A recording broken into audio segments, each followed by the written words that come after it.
My husband and I have been married for 21 years. He's an actor and I am a housewife.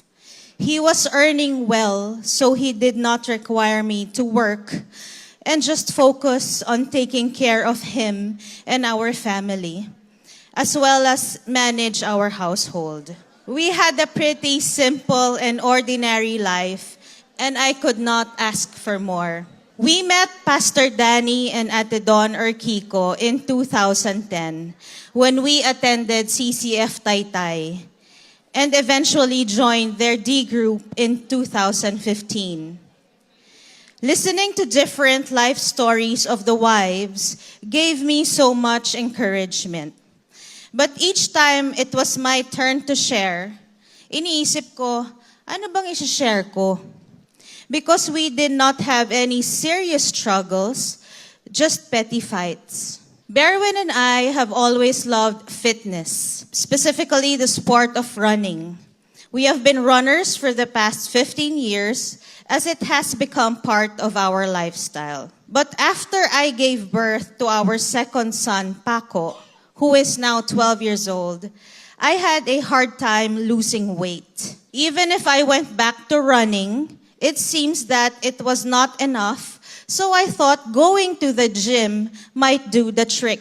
Soon after, my husband approved that I should have a personal trainer. So I had one, but a male personal trainer. This brought a major turning point in my life that eventually took a toll on our marriage. From a simple, ordinary, I don't know what to share married life, I now had a story to tell. I gave in to temptation that turned our marriage into a major disaster.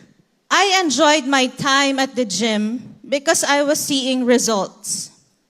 Muscles in my arms, slimmer waists, defined abs.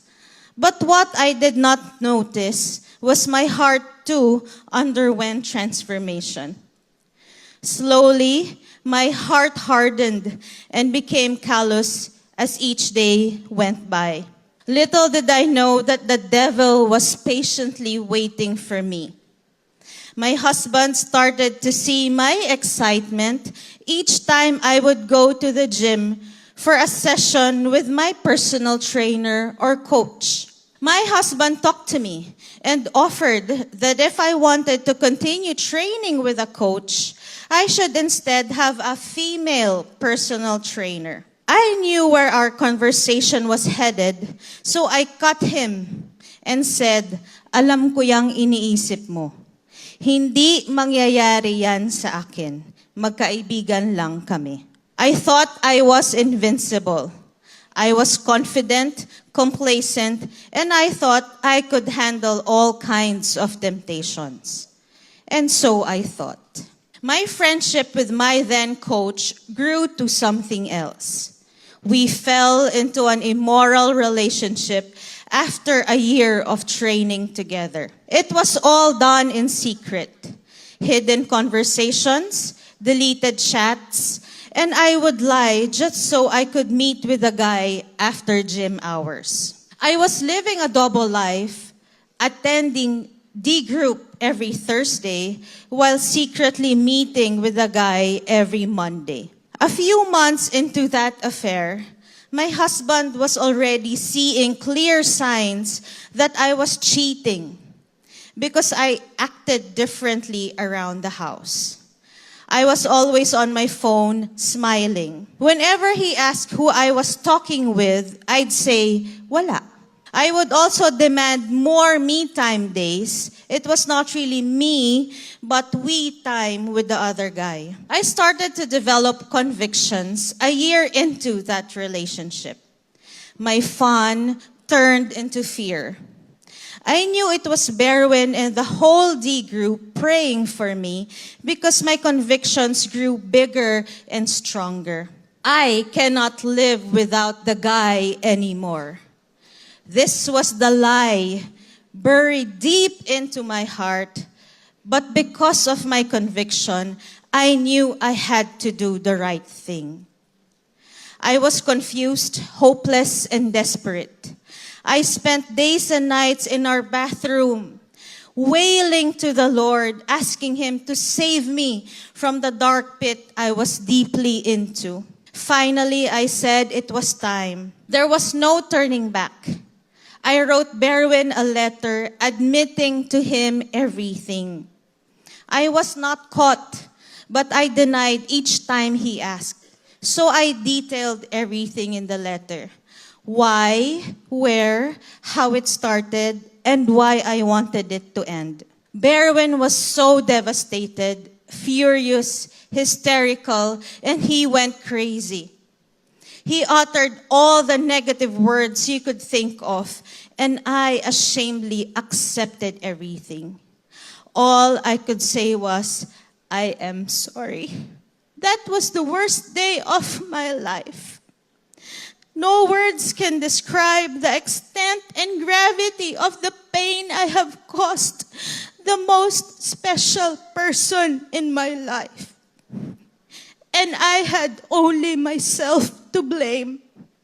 I just praise and thank God for our dear D group leaders, Ate Dawn and Pastor Dan, for helping both Berwin and I process things. They stood beside us, prayed for us, and loved us just the same, which eventually led to Berwin's forgiveness, and I started to forgive myself as well. The process was not easy. We focused on strengthening our personal relationship with the Lord while both of us were healing. There were times my husband would encounter spiritual attacks and recall the affair.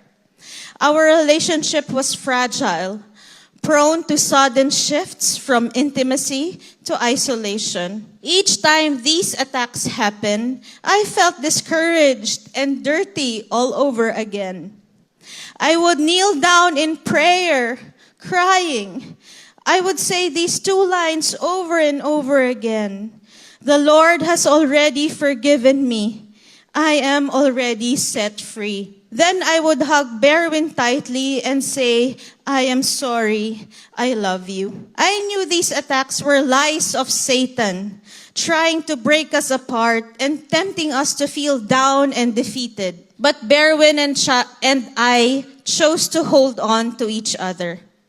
Putting on the full armor of God every morning, we prayed together as soon as we wake up and made it a habit to share our personal devotions to one another.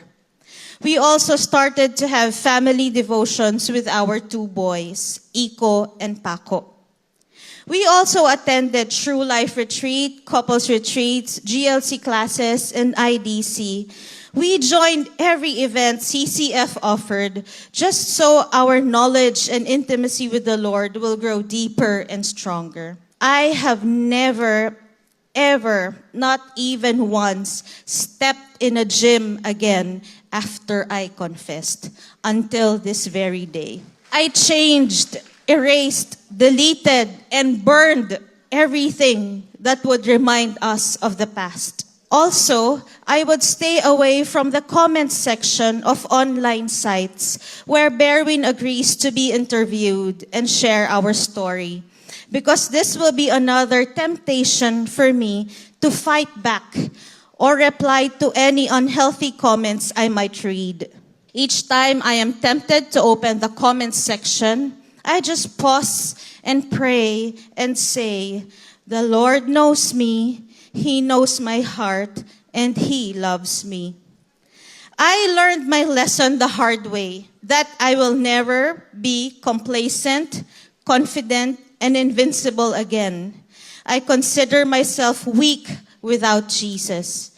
My confidence is in the Lord as I walk with the Spirit moment by moment. Now that our marriage is fully healed and restored, there is nothing else for us to do but to declare His goodness in our life, because He has forgiven us, saved our marriage, and showers us abundantly with His grace and protection from all forms of temptation.